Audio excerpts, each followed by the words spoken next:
Assalamualaikum warahmatullahi wabarakatuh. Kembali lagi dengan channel saya Aquaculture MSC.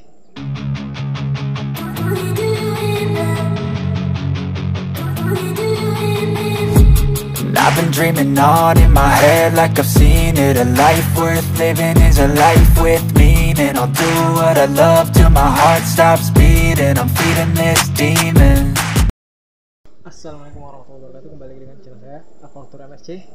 Baiklah, kegiatan kita pagi hari ini adalah penebaran fermentasi, sel pembuatan fermentasi, ya kan. Jadi bagi kawan-kawan yang pengen tahu bagaimana pembuatan fermentasi, jangan lupa like, comment, and subscribe channel ini supaya makin berkembang, karena subscribe itu gratis. Oke guys, kembali lagi dengan channel saya Aquaculture MSC. Sekarang kita mau buat fermentasi. Jadi ini pertama itu bahan yang kita gunakan itu dedak dari ampas padi yang udah digiling. Jadi dedak yang kita pakai itu dedak yang halus ya guys, biar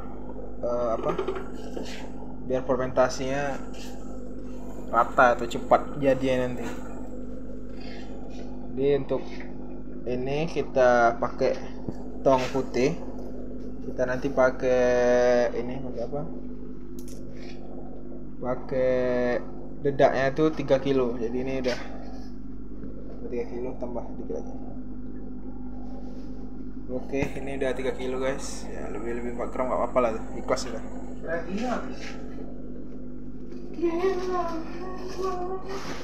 Jadi ini setelah ditimbang 3 kilo baru ke bahan selanjutnya. Oke guys, jadi setelah nimbang itu kita pakai ragi. Jadi kita bagi ragi, kita timbang sebanyak 35 gram, lebih kurang 35 gram. Oke, untuk perinnya setelah timbang baru kita campurkan ke dalam ini bar ya, biar rata. Jadi setelah dikasih ragi, baru kita penambahan molase. Kita pakai molase sebanyak 3 liter. 3 liter ya biasa ya? Iya. 3 liter itu wadah. Pas. Jadi ini molase atau tetes tebu. Kita di sini pakai gelas ukur, ceret ukur lah. Jadi satu ini berarti dia 1 liter. Ini setengah, dia 500 mili, berarti setengah liter. Jadi kita pakai 3 liter, berarti 3 kali ciduk. Jadi ini 1 liter, 1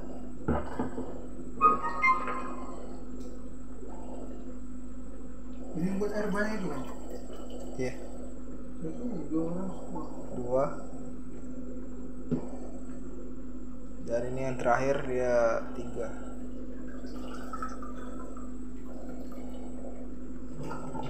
Oke guys, jadi ini kita udah pakai 3. Baru nanti selepas molase atau tetes tebu baru kita tambahkan, kita pakai bumbu rahasia ya, timbang garam ya. Jadi ini bumbu rahasia kita nih, sama kayak ragi juga. Jadi ini bahan komponen penting, memang nggak banyak yang pakai ya kan, tapi ini kecil tapi ini penting. Bisa kalian lihat ini ya, silahkan tebak ya. Kalau kalian tahu ini apa, silahkan komen di kolom komentar. Lalu digabungkan lagi. Setelah itu baru kita penambahan super NB sebanyak 200 mili. Gitu. Habiskan terus. Enggak usah cuci, Bang. Lanjut aja. Ini kita pakai super NB, produk dari CPP, sebanyak 200 mili. Kurang. Buka yang baru ya. Jadi ini produk yang pakai ini yang putih.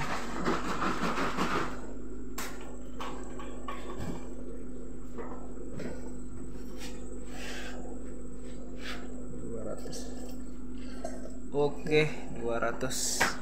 Diaduk-aduk rata sama itu. Oke.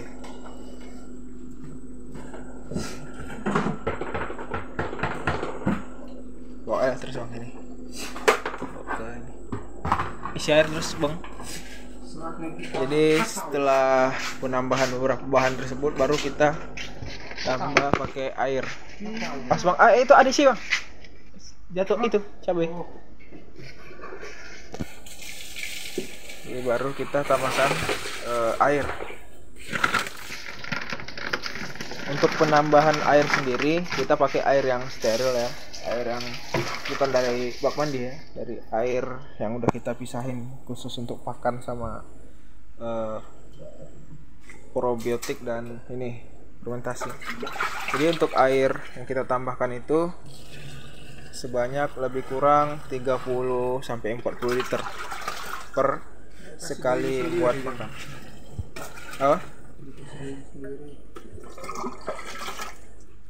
Jadi sambil dikasih air ya guys, sambil diaduk supaya apanya ini dia rata dia.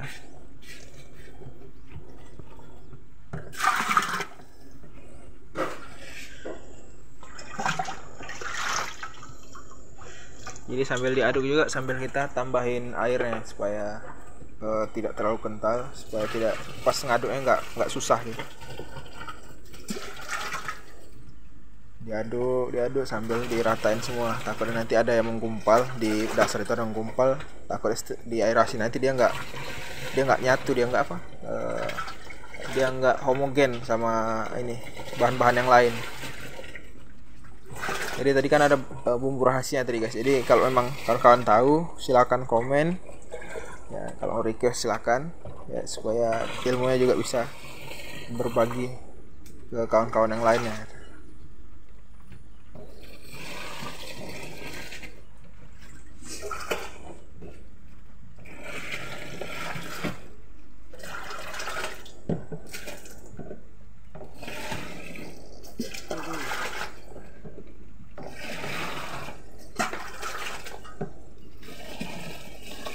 Oke, jadi kalau udah dicampur rata, tinggal kita tambahkan airnya sampai lebih kurang 30 sampai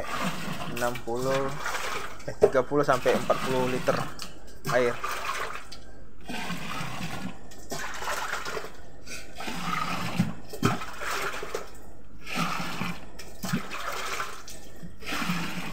Ingat guys, jadi air yang kita gunakan itu jangan sembarangan air. Jadi air yang udah kita pisahin, jangan air yang langsung dari bak yang belum steril. Jadi kita gunakan yang sudah steril.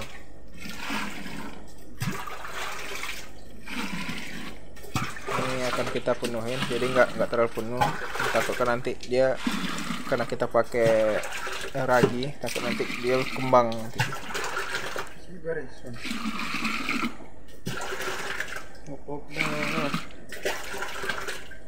Oke. Yuk guys, jadi ini kita bawa lagi ke dalam.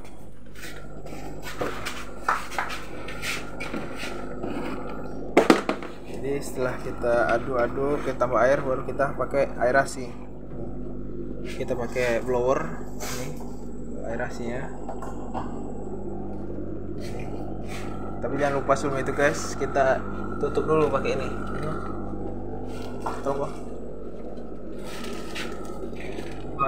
Masukkan dulu nih, tarik. Jadi kita tutup.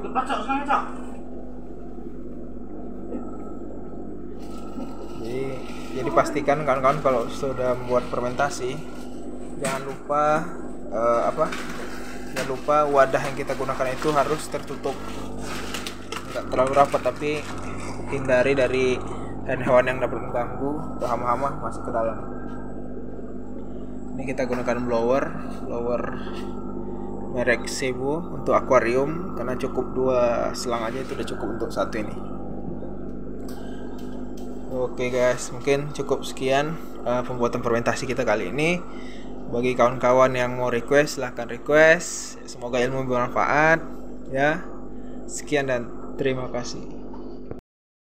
Oke kawan-kawan, tadi kawan-kawan sudah melihat bagaimana tata cara, tahap-tahap dan bahan-bahan pembuatan fermentasi. Khusus ini fermentasi untuk tambak udang.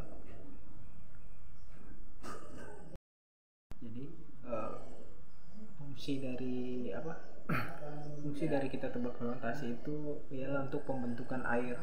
Jadi kenapa kita harus membentuk air itu supaya ekosistem yang ada di air itu bisa sempurna. Ada bagian dekomposer, ada pengelolaan, ada